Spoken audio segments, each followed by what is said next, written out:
Welcome to Game Theory. Have you heard about the Majora's Mask grief theory?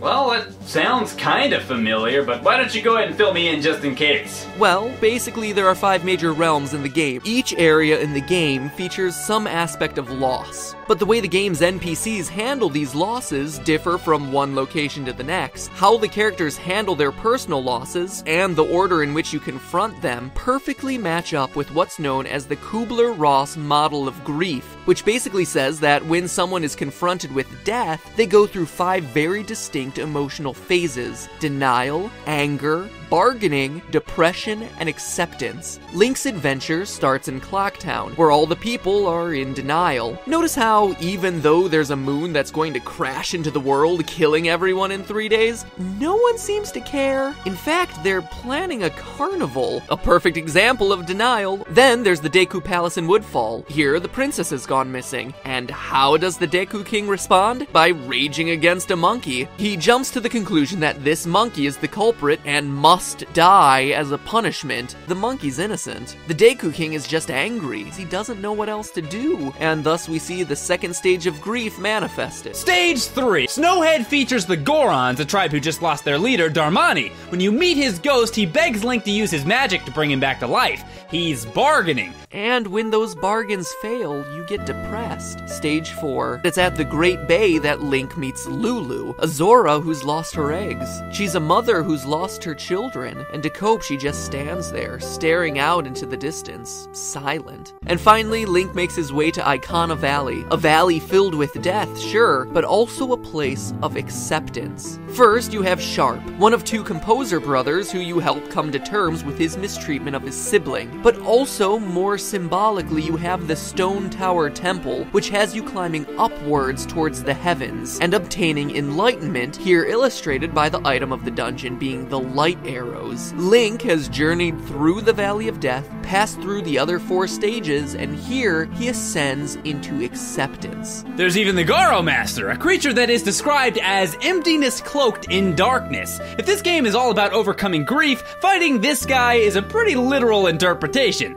He even commits suicide once you defeat him, an enemy who refuses to accept death on anyone's terms but his own. And when you really stop to think about the whole repeating 3 days gameplay mechanic, that in essence is how grief can feel, like you're trapped in time and can't move forward. There's more evidence to suggest something even darker. Link is actually in purgatory, and that the game represents his journey to accept his death and move on. First, look at the name of the place, Termina. Then look at how Link finds this place. Isn't it a bit strange that Link is falling down through a tree trunk into what equates to practically a whole new country? With its own astronomically themed nightmare fuel that apparently no one in Hyrule knows about. I ask the question, where is this place supposed to be located? Underground? Then how was there a sky? And remember, Link supposedly fell a really long way to end up here. He would have died. Nintendo has always taken falling very seriously in 3D Zeldas. Even the animation that happens while you fall feels a bit surreal. Does Epona also live through that huge fall? Even if she does, Skulka would have to transport her over this water, through this cave door, and over these deadly platforms, all for her to end up at Romani Ranch later in the game. It does seem pretty suspicious. Like it can't be real! That's also why most of the people you see throughout Termina are identical copies of the ones you met during your Ocarina of Time journey. And consider the masks. The transformation masks all represent characters who have died. The Elegy of Emptiness. It's a song you get late in the game that allows you to create statue clones of your current form. They're like funeral effigies, standing there as a memorial to the dead. And that actually makes sense in the timeline, too!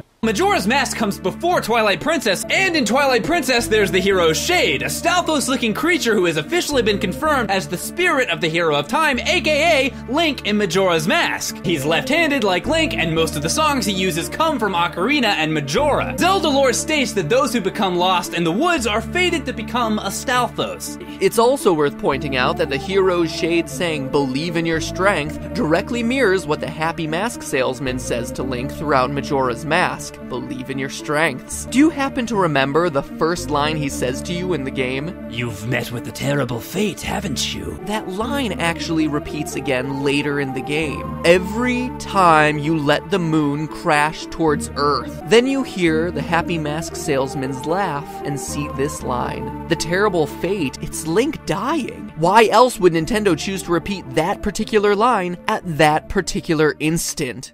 So him riding off into the fog at the end is Link accepting his fate and moving on? That's definitely one way to interpret it. A game theory!